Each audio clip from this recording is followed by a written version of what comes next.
fellow freedom fighters, comrades and friends. It is my great pleasure to welcome you to Accra and to this conference of African freedom fighters and supporters of the growing movement for Africa's liberation and unity. It is good for our cause to have a periodic meeting of this kind to examine our position in the great struggle to rid Africa completely and forever of imperialism and its handmaidens, colonialism and neocolonialism.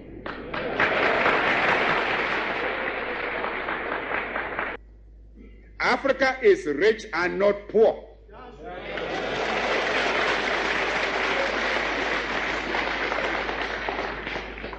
As the great wealth that has been taken out of our continent over 5 centuries of spoliation and extortion very well proves. Africa has immense actual and potential wealth: gold, diamond, copper, manganese, bauxite, iron ore, uranium, asbestos, chrome, cobalt, a host of other minerals.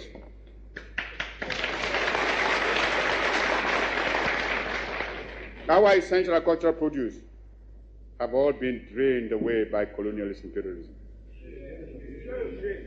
Africa is far from being poor. It is Africans who are poor, not Africa.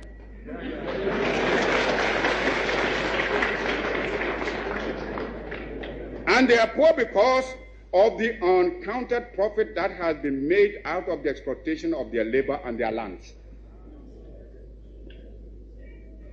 If we are being baited to enter a European community, we must have something that community needs, and needs badly, when it pretends to offer a bonus by way of aid. When Greeks come bearing grapes, should we not look them well in the mouth, if I may mix my metaphor? But I'm sure you get my meaning. I raise this point so that it will stay in your minds when you may be tempted by the seductive promises of new colonialism to forget the real character of colonialist imperialism and be persuaded away from your own true interests and those of Africa. For today, we must each see ourselves as part of Africa in order that we may face colonialist imperialism and its new form, neocolonialism, on a continent-wide front. For unity must be the keynote of our actions. Our enemies are many, and they stand ready to pounce upon and exploit our very weakness. They tell us that this particular person or that particular country has greater or more favorable potentialities than the other.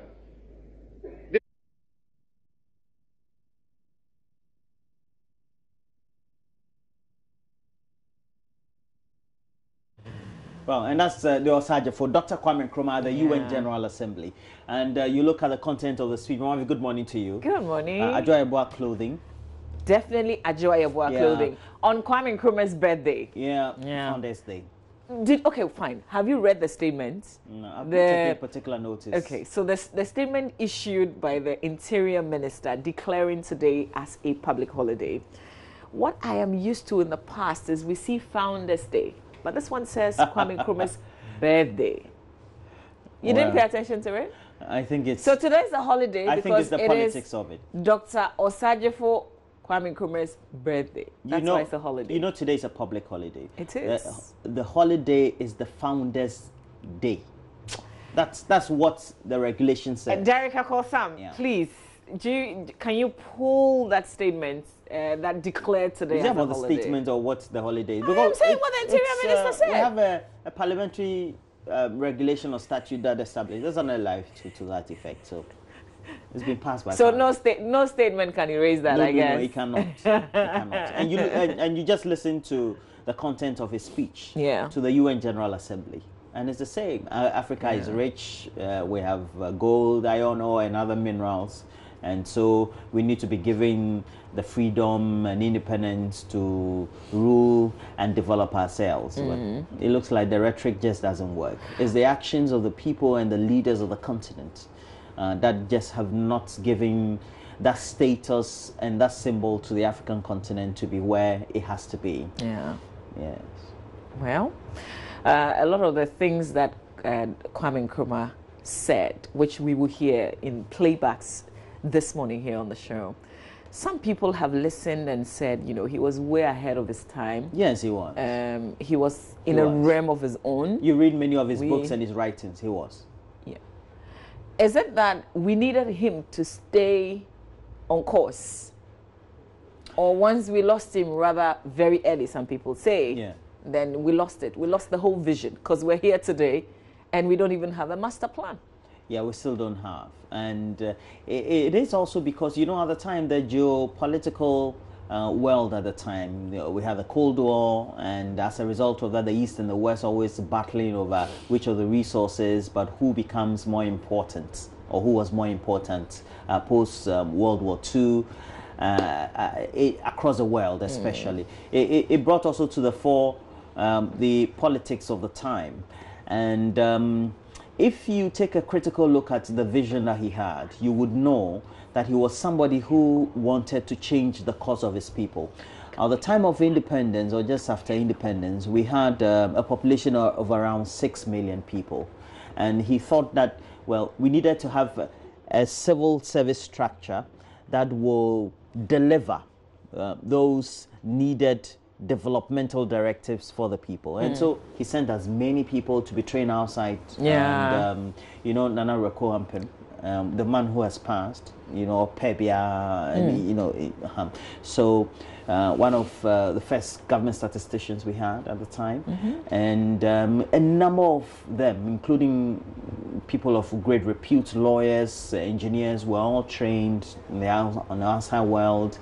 And as a result of that, they helped propel the development of our country. We also became a status symbol for the sub-Saharan continent, or the sub-Saharan subsection of the continent. And indeed, because the entire continent. Yes, because they thought that if black people could unite themselves and wrestle power from the colonialists, it also would be a replica of what other people on the continent could do. But you know, I feel personally, if you take a look at how our leaders have behaved, even as the people have behaved over the couple of decades since Nkrumah's passing, you get to see that the issues of ethnicity, regionalism, and the parochial nature of our thinking and our mentality have been some of the things that had brought us to where we are. There are divisions across the world, but for example, the whites wouldn't have to think beyond who is a Caucasian to talk about who is a Pole and all that. So that level of discrimination among the West and even the Asians is not as deep as we have it in Africa. And those have been our limitations, I believe. I think for us in Ghana, we've had very petty challenges, things that shouldn't be a challenge for us. Not at all. We've just politicized. I don't know how we found ourselves here, how we got here, but somehow we did get here. And here we are today. Still looking back, so many years after Nkrumah's passing, and thinking it would have been a whole different scenario if he had lived much longer than he did. Yes, you just have to take China, for example. Who says that? Who says even that Malaysia? No, okay. Who says that the Chinese, for example, don't want to have their leaders changed through the ballot system and all that? But they've had a stable leadership. You take Rwanda, which is now the modern day example for the rest of Africa. They have a stable leadership, somebody who can whip people into line when they don't want to be into line, when they don't want to be in line. Because I hear you say that, you know, what we call democracy, that thing we call democracy, no, in Africa, Kebi Mami Kebi, where it hasn't really helped us. No, in Africa, because the two examples you give, in Africa, you give Rwanda, you give China.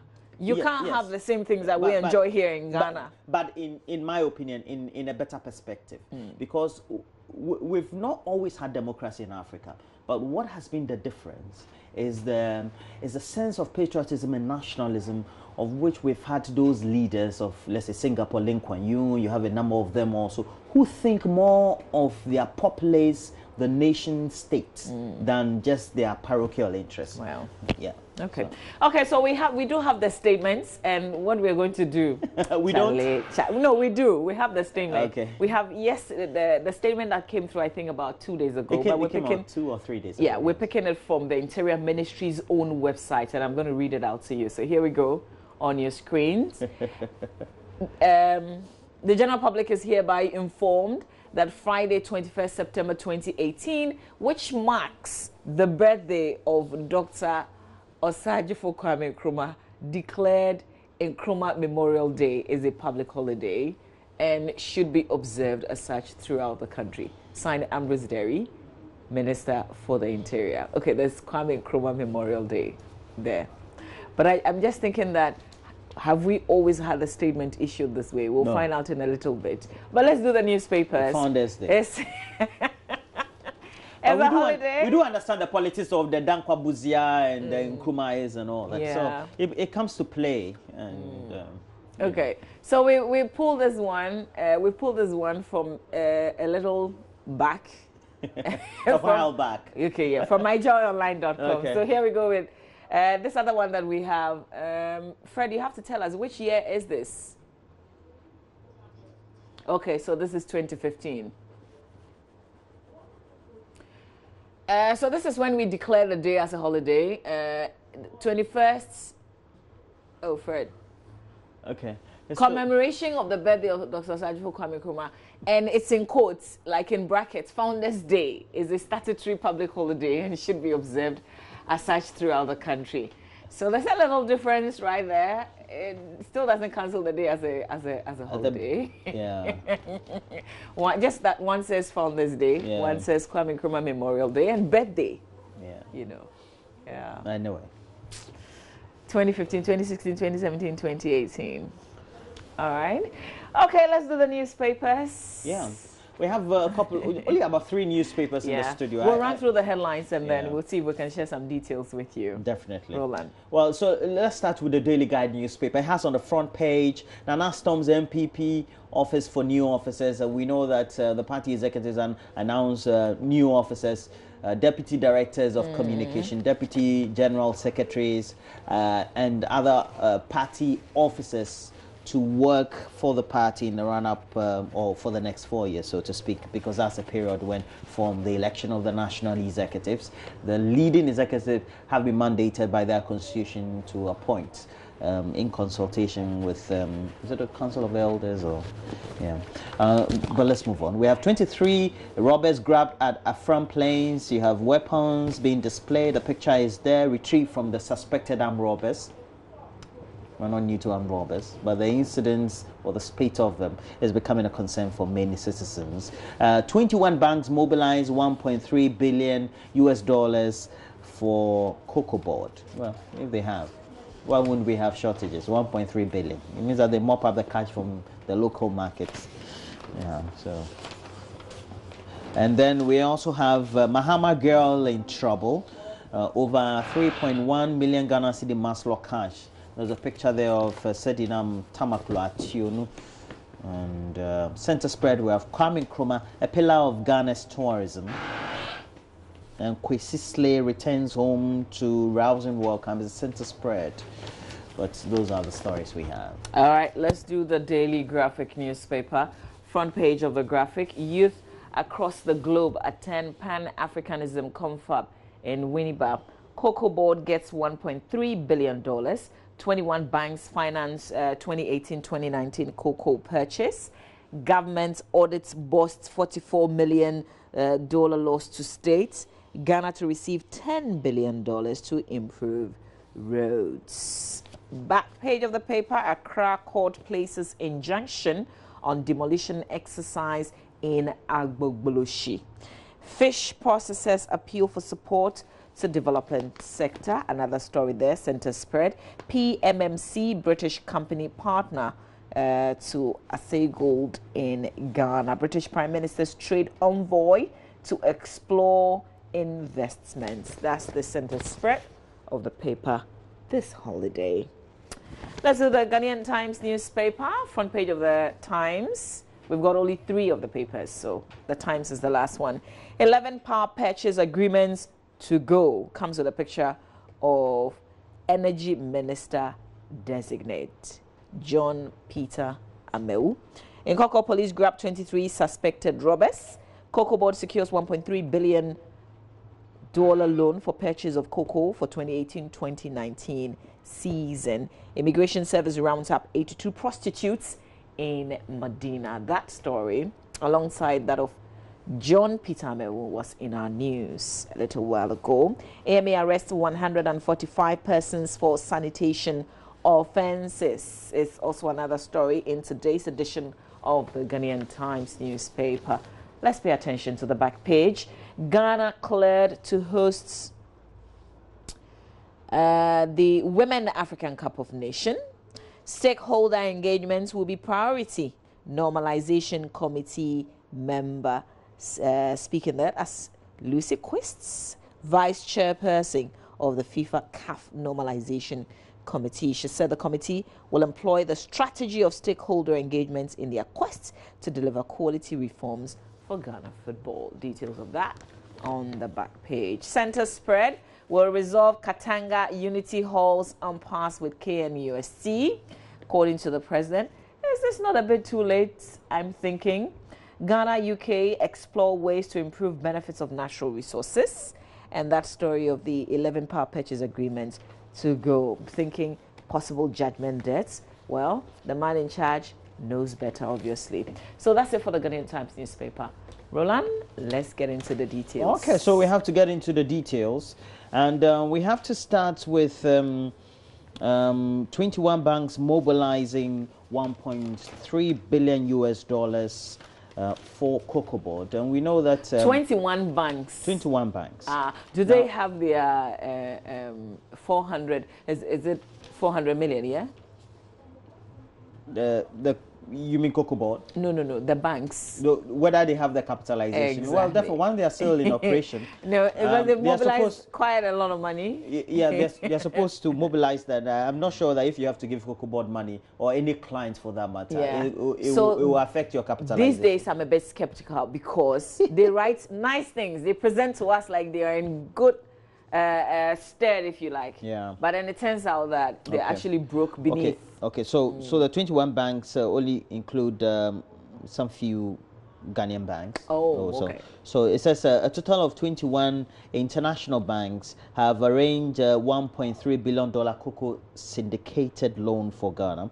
And we've been waiting for this to show up the city against the US dollar, because the US dollar has been going up the rafters as far as its rat race with the Ghana cedi is concerned. But that's the problem, isn't it? Yeah. Because they say we looks like we're only dealing with the dollar. That's why we find ourselves here. If we're trading with the other currencies as well, if we're not so much concentrated on the dollar and we're talking pounds and euro, and maybe the rand. Well, currently for our usual domestic consumption, we tend to trade more with China, and then elsewhere in Europe, not many of the times with America. But if you look at the balance of trade or the deficit as it is, it would mean that if you want to trade with China, you need to establish that level of monetary cooperation with them, in which you also need to mop up yuan here. And would you get the banks and the financial institutions, even though I know Kojo Poku muted that during the week, would you get the banks here bringing you yuan? It is possible. Should, because a lot of people go to China. Yes, a lot of people. And to think that we actually change our cedis into dollar in Ghana, and then when we only to go to China and go and melt it in their local currency. Exactly. Same with a lot of other places. If you go to South Africa, you cannot spend the dollar. So you have to change. So the argument, especially mooted by Kojo Poku during our discussions on the petroleum price increments vis-a-vis how well the cedi was performing and its influences on the fluctuations of the prices has got to do with that. If you know you have this large volume of trading with China, then establish that monetary cooperation and tell them that this is the amount of money that we want you to trade the yuan with us for this particular year, because we tend to know the periods of the year when we have these fluctuations or the CD going down or not performing well with the US dollar. And he believes that if that is done, and I think that if you have a holistic approach to it, it's going to be the right way to go. So that the traders, whether they are, you don't have to change your money. You just go with your CDs to China, or they're importing rice, go with your or CDs. clothing or whatever, will know that when they get to the Forex Bureau or even the so-called Guru boys or the black market, they will definitely get the yuan to trade with. So you know that you're going to China, you're having this amount. You don't even have to change. You just send your CDs. Yeah, definitely. Yeah. You know. Listen, the thing is that we don't have to hide it. We do business with China. We're doing a lot of business with China. Actually, the whole world People are going doing to business with China. A lot of businesses in Ghana, when they say they are going to bring in stuff, it is China. So let's face it and handle it that way. Otherwise, we'll continue to suffer. And this agreement was signed on Thursday, September 20. 1.3 billion in Amsterdam, Holland. What would that do for us? That's the thing. The banks include Bank of China, Standard Chartered, ABN AMRO's, ICBC, Ghana International Bank, and additionally, did you say Bank of China? Yes. Okay. Some banks also based in Ghana, namely EcoBank, Societe Generale, were also part of the arrangement. Okay, these are big banks. They're international banks. Exactly. So the syndicated loan is what we'll use to purchase the cocoa. And haven't you heard these nice things being said before? No, we've heard it before over the years. Yes. How has that trickled down? Apart from the syndicated how loan, have the we bonds, felt it? How have we felt on the ground all these nice things? COCOBOD gets $1.3 billion. But if you read other literature that currently have been published, you get to find a certain situation in which they are telling us that because many of the banks also have been in trouble, it means that there seem to be not panic withdrawals, but a certain conscious effort not to invest money, which already have been mopped up from trading in the country. So we've had the banks being in trouble. So people are keeping their money. So since we've had the news of the troubles being associated with the banks, we've not had the frequent transaction with the banks in large volumes as you would have it. So the dollar is in the system, but they are not in the vaults in which they're supposed to be with the banks. But we know that the Bank of Ghana has been pumping in some dollars to the banks. Yes, usually, but it's a demand and supply situation. But and they pump, I'm not sure. and so to speak, they pump the money into the system, knowing that if they have it, then people are demanding it, then they can't. But the banks are not struggling with dollars. There are no shortages there. I haven't heard.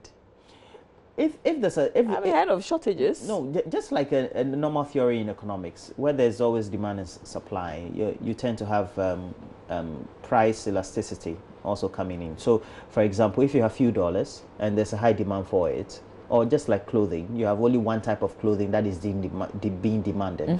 Those retailers that have it will put a certain premium to it. Okay, maybe that second one, yes, I'll buy. So that is why the Bank of Ghana, so to speak, we're told, tends to pump the money. I think that strategy hasn't worked, because that apparently is not the problem. The thing is that I think the other suggestions by those who are commenting on it, and not only the economists but also those who tend to watch the trends, that people are not putting the money back into the vaults of the banks. I think I'll buy that. Okay. I'll buy that. Yeah. Okay.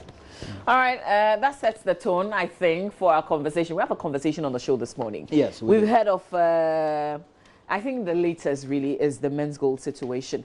And we kind of saw this come in. I don't know where we are, so I think you are having that conversation. I'm not concluding. But, it's just the thinking of us taking a lot of risk, because we've had people share with us to say that people who promise you these high interests, and sometimes it's a bit absurd, yeah? It's 12%, Roland, you tell me. You are into... Roland takes a lot of risk. You take a lot of risk. Is what, 10%? What attracts you? What kind of interest rates would attract you? Like 10, 12, I've not 15? But that's unbelievable, I've not participated in any, not lost money in any.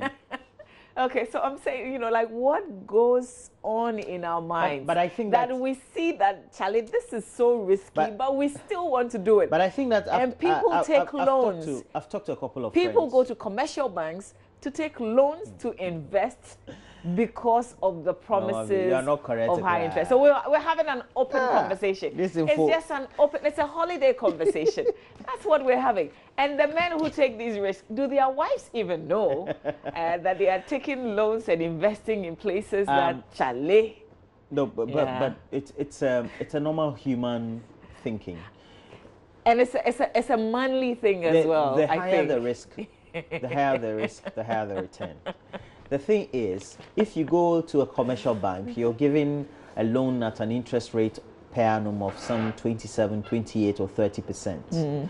And you can have some wild scheme with a spoof office that tells you that I can give you a return, an ROI of 10% every month. And that is real. Does that sound real? 10% every month. That's 120% in a year. Yeah. Isn't that too good to be true? Like, that's what yes, I would think. Yes, it is too good to be true. But if I'm taking this and for the financial year, I'll be paying only 27%. See? I'll go for 120. See? So you should join the conversation. So I take out your 27%, what you gave me by way of the principal and the 27% interest, and give it to you. Yeah. And then I make sure that, because if I have 120%, I take 27% out. How much is left? I'm lost the good money. That's Kpakpakpa movement. 97%. Roland will be part of the conversation. We have our friends from business. Okay, in order not joining to take, us from the Business and Financial Times. Maybe we don't have to take the conversation. So we save it. Out of our we'll save it. We have a friend from the Business and Financial Times. And we have another one from our business desk. Especially we have Roland, who is a serious risk taker. Oh, wow. And myself, I hold back, Charlie. I hold back. I would rather do a normal savings account than to take my money. Many of my friends who interview. Good morning to you, Rajwa. You know yourself. I don't have to. If I mention the other name, then people. So it's a big conversation that we'll have on the show. We're just opening up. We'll open the phone lines so that you can share with us. But today is also the day that we're launching the JoyNews Western World Properties Habitat Fair 2018. We've been waiting for this day, and it is finally here. After two clinics. So we have great conversations that people are participating. We do. Building a house, but how do you build a house? You mop up the cash, come build a house. So if somebody promising you 120% in a year, collect the cash. Only that when the scheme goes bust. So we'll be launching Habitat Fair later this morning at 11. But even before 11, we want to see the venue. This year, we're going to a new venue. The Providence Event Center is at the Trade Fair, near the Trade Fair. You won't miss it at all. It's a beautiful place. We want to take you there because our exhibitors have set up. Some are putting finishing touches. We want to find out how the place is looking this morning and give you a rundown as to how things will roll out from 11 a.m. and then it will be open the whole day today, tomorrow, and then we will end on Sunday with just one objective. We want you to be on the road to owning a property. That's one. You can completely own it. You can also begin a conversation even when you think you're not ready now. You have to start because we've assembled quite a number of them. They deal in different things. Some are selling lands, some are selling houses, some are selling products that you use in finishing your house. There's roofing, there are the things that you install in the house when it's done, the floors, the doors and the windows, all of it at the Providence Event Center. And that's why we need you to come by with the entire family. So more of that today on the AM show as well. I think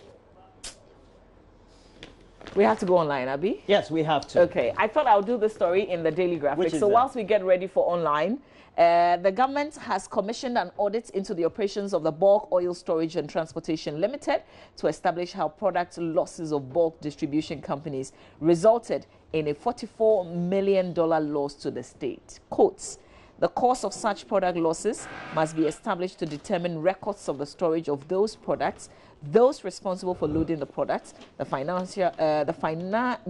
receipts of the products, and utilization of funds on codes. That's according to the Minister of Energy, John Peter Amewu. He announced at a news conference yesterday. This story in the graphic by Mabel Aku Banase in Akora. All right, let's do myjoyonline.com right now. What's on our page? So let's go to myjoyonline.com where there are some interesting stories. Maine restaurant sedates lobsters with marijuana. A U.S. restaurant is using marijuana to sedate lobsters before killing them. Chad, this story will be nice. So when you eat it... We've had legalization of marijuana. I think marijuana needs to be legalized in Ghana so that we can farm. I would want to go into marijuana now. What's the context? You are sharing a story of a restaurant using it to sedate lobsters, and then you bring it like you are making it a homegrown policy. In Tampi, we have a whole farm. Oh, the camera should go around and see the people who are rooting for it. Should I mention names? The Kokwasi areas there will do nice. And Ashanti region, nice in Tampi farms will do their exports. I will be a nice in Tampi farmer. It's not bad. If we legalize it, I'll go into Tampi farm. Main restaurant. Oh, can we read the story? You've done it already. Please move on. Fred, don't go back. Okay. Okay, so we have Mario Knight, Sage Knight's trial. Rap mogul pleads no contest over hit and run death. You know, when he was in court, he said he had diabetes and all that. So, too many do little in Ghana's public sector. Auditor General, and Daniel Domelevo. Yes. It was at the is it Kujubanre do lectures, memorial lectures, and yesterday he spoke. Yeah. Look, that man, what can I do? No, we will not agree. Oh. Yes, true. We will not agree. That man, will not happen. I love him so much. Where He's is so where is the board chairman? We are not agreeing. You know, one of the things he says that there's no point appointing people onto boards or even to head boards of institutions in which they had worked and retired. It's true. Because when they come, there's always a conflict of personalities. Yeah, it's true. He wants to superimpose his ways of how he did business at that firm. Agree. I think it was totally wrong. Or when he's a chairman. It was totally wrong. The fact that you've been Auditor General before,